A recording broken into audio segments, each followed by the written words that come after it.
Ktib ġdid tal-professur legali u storiku Ray Manjon qed jiġħed dawl ġdid fuq l-istorja tal-ilsien Malti.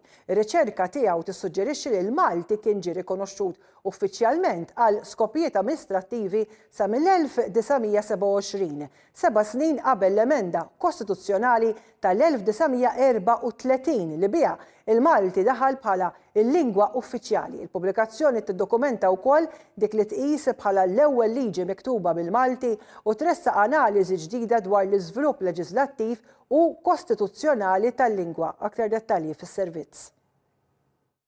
Għal bosta snin kien mifhum li l-lingwa Maltija ġiet rikonoxxuta uffiċjalment bil-kitba fl-1934, meta daħlet fil-Kostituzzjoni bħala lingwa uffiċjali flimkien mat-Taljan u l-Ingliż. Iżda ktieb ġdid tal-professur Ray Manjon żvela li l-Malti kien diġà ġie uffiċjalizzat għal skopijiet amministrattivi sa mill-1927 permezz ta' avviż fil-Gazzetta tal-Gvern.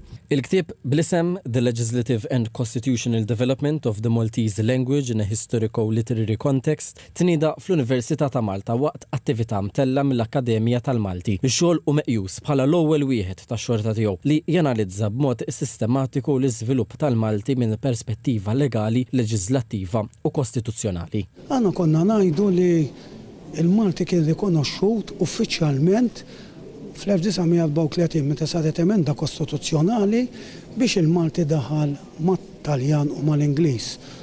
Mbagħad sentej wara tneħħa t-Taljan u baqa' l-Ingliż u l-Malti. Però jiena skoprejt li għal finijiet amministrattivi u istituzzjonali il-Malti kien rikonoxxut f'Novembru tal-1927. Skont ir-riċerka tal-professur Manjon, dan ifisser li s-sena d-dieħla il-Malti jista' jimmarka 100 sena mindu beda jintuża uffiċjalment fl-amministrazzjoni pubblika. Il-pubblikazzjoni tirreferi wkoll għal dik li tqis bħala l-ewwel liġi miktuba bil-Malti, ordinanza li emendat il-Kodiċi Kriminali tal-1854 deskritta bħala pass importanti lejn l-użu formali tal-ilsien fil-qasam legali. Kien hemm avviż tat-Teżor għallajt li kien bil-Malti, l-ewwel wieħed wara li kien jgħid bażikament fuq ħlas, taqbiela, affarijiet minn dawn.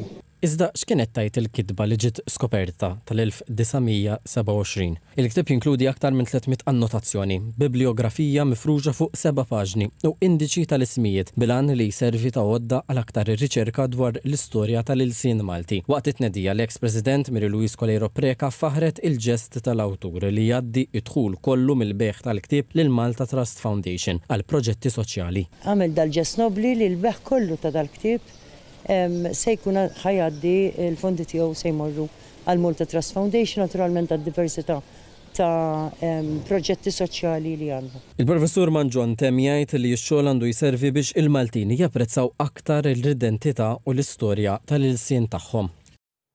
Sport Malta għaddiet b'titolu ta' emfitewsi temporani